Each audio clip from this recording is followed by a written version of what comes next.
எவ்விதமான விதியை நான் யோசித்துக் கொண்டிருக்கிறேன், எவ்விதமான சம்பவங்கள் என் வாழ்க்கையில் நடக்கப் போகிறது, எந்த விதமான லாவோட நான் இணைக்கப்பட்டிருக்கேனோ அந்த லா தான் நான் ஆளுகை செய்ய போகுது.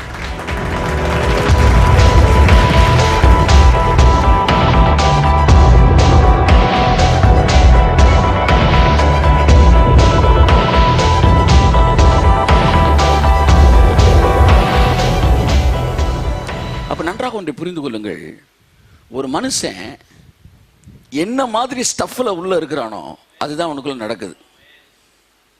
உங்க சிந்தனைய என்ன ஸ்டஃப், என்ன விதமான அறிவு உங்க சிந்தனை நிரப்பி இருக்குதோ அதுதான் உங்க வாழ்க்கையில் என்ன ஆகிட்டே வருது, வந்துகிட்டே இருக்கு. 2000 ரூபா நோட்டை எடுத்து நீங்க ஏடிஎம் மிஷின்ல ஃபில் பண்ணா வர்றதெல்லாம் என்ன நோட்டா தான் வருது, 2000 வருது. 500 ரூபா நோட்டை ஃபில் பண்ணா வர்றதெல்லாம் எப்படிதான் வருது, 500 ரூபாயா தான் வருது. சொல்ற புரியுதா உங்களுக்கு? அப்ப நீங்க நேச்சுரல் லா ஸ்டஃப் உள்ள வச்சிருந்தீங்கன்னா உங்க வாழ்க்கையில நேச்சுரலா நடக்கிறதா நடக்கும். நீங்க விசுவாசத்துக்கு ஒரு லா இருக்கு. இப்ப நான் சொன்னேன் பாருங்க 2-3 வார்த்தை, சாவுக்கு எதுவான யாதொன்று கொடுத்தாலும் அது ஒன்று சேதப்படுத்தாது. இது ஒரு விசுவாசத்தோட லா.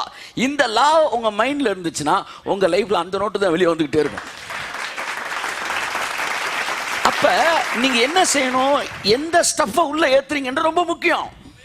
இல்ல வியாதியை குறித்த ஸ்டஃப் ஏத்துனீங்கன்னா எது ஏத்துறமோ அதை வெளியே வரும். ஆனா வாதையின் கூடாரத்தை அணுக முடியாது என்கிற ஸ்டஃப் எனக்குள்ள ஏத்தும் போது எல்லாருக்கும் நன்மை, எனக்கு நடக்காது. ஏன்னா அவனை வேற எல்லாம் வேலை பார்த்துக்கிட்டு இருக்குது, எனக்கு வேற எல்லாம் வேலை பார்த்துக்கிட்டு இருக்கு. கரங்களை தட்டி கர்த்தருக்கு நன்றி சொல்லுவோம். ஆமென். Faith is a law. முதலாவதை புரிந்து கொள்ளுங்கள். விசுவாசம் என்பது உணர்ச்சி அல்ல, விசுவாசம் என்பது விதி. விசுவாசிக்கிறவர்களுக்கு அந்த விதி வேலை பார்க்கிறது.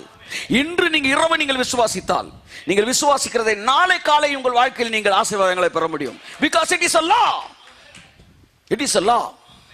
நீங்கள் ஜெபிக்கும் போது நீங்கள் எவைகளை கேட்டுக்கொள்கிறீர்களோ அவைகளை பெற்றுக்கொள்வோம் என்று விசுவாசியுங்கள். காரணம், விசுவாசம் உள்ளவர்களாய் ஜெபங்களில் எவைகளை கேட்டுக்கொள்கிறீர்களோ அவைகளை கேட்கும் போதே பெற்றுக்கொள்கிறீர்கள் என்பது விசுவாசத்தோட விதி. விசுவாசத்துக்குன்னு ஒரு விதி இருக்குங்க. அந்த விதியை நீங்க புரிஞ்சுக்கிட்டீங்கன்னா அந்த விதி உங்களுக்கு வேலை பார்க்கும். இது கோழிலிருந்து முட்டை வந்துச்சா, முட்டையிலிருந்து கோழி வந்துச்சா மாதிரி விசுவாசத்துக்கு ஒரு விதி இருக்கு. அந்த விதியை நீங்கள் புரிந்து கொள்ள அந்த விதி உங்களுக்கு வேலை செய்யும். அந்த விதியை நீங்கள் எங்கே படிக்க முடியும், இங்கே படிக்க முடியும். 3ஆப்புல புவியீர்ப்பு விசையை பத்தி அந்த விதியை படிச்சீங்க, புவியீர்ப்பு விதியை. 5ஆப்புல வந்து நியூட்டனுடைய 3rd லா, 2nd லா, இப்படி ஒவ்வொரு வகுப்புலையும் ஒவ்வொரு விதியை பத்தி என்ன செய்யறோம், படிக்கிறோம். அதனால நம்ம இயக்குவது அந்த விதி தான் இயங்கிட்டு இருக்கு. ஆனா தேவனுடைய வார்த்தைகளை, அந்த விசுவாசமாகிய விதியை, விசுவாச விதியில என்னெல்லாம் இருக்கு என்பதை தேவனுடைய வார்த்தையிலிருந்து நீங்கள் படிக்கும்போது அந்த விதி உங்க சிந்தனை நிரப்பின உடனே உங்க லைஃப் அதுவே என்ன செய்யுது, ஆக்டிவேட் பண்ணுது. நான் சொல்ற புரியுதா உங்களுக்கு? என் அன்புக்குரியவர்களே, இப்ப என்னுடைய கேள்வி, உங்கள் சிந்தனை எத்தகைய அறிவினால் நிரப்பப்பட்டு இருக்கிறது? ஒரு அல்லேலூயா சொல்லுங்க. ஆமென். இப்ப வந்து பிரச்சனை என்னன்னா, அதுதான் எவ்விதமான விதியை நான் யோசித்துக் கொண்டிருக்கிறேன், எவ்விதமான சம்பவங்கள் என் வாழ்க்கையில் நடக்கப் போகிறது, எந்த விதமான லாவோட நான் இணைக்கப்பட்டிருக்கேனோ அந்த லா தான் நான் ஆளுகை செய்ய போகுது. என்னோட மனது, என்னோட சுயம் என்று தேவன் ஒன்று எனக்கு கொடுத்துருக்கிறாரு. இதுல நேச்சுரல் லாவை நான் உள்ள விடும்போது என் லைஃப்ல நேச்சுரலான விஷயங்கள் நடக்க போகுது. இதுல நான் விசுவாசத்தோட லாவை உள்ள விடும்போது என் லைஃப்ல விசுவாசத்திற்கான காரியங்கள் நடக்க போகுது. அது உலகம் அற்புதம்னு சொல்லுது, பைபிள் அதை விதின்னு சொல்லுது. கைத்தட்டு வருது அவருக்கு. Hallelujah. That is natural law. ஆமென்.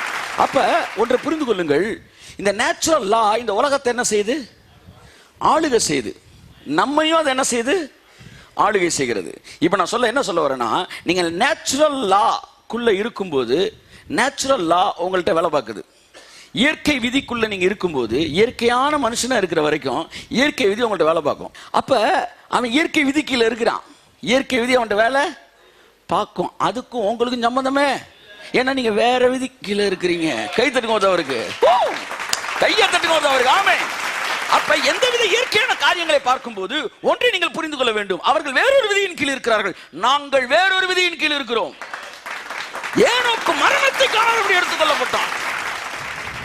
ஒரே வசனம் தான் இன்னைக்கு. ஆமா, மரணம் என்பது இயற்கை விதி. இருக்கிற விதியிலே ஸ்ட்ராங்கான விதி மரணம். அதையே நொறுக்குனான், பிரேக் த கோட் என்ன மாதிரி. நொறுக்கிட்டு மரணமே இல்லாம போயிட்டான். ஏன்னா விசுவாசத்தினாலே. விசுவாசம் இயற்கை விதியில ஸ்ட்ராங்கான விதியை நொறுக்க முடியும்னா வீக்கான விதியெல்லாம் சாதாரண நொறுக்கிறேன். அதிலே இருங்கள், அதிலே வாழுங்கள், அதையே நினையுங்கள், அதையே பேசுங்கள். ஆமென், ஆமென்.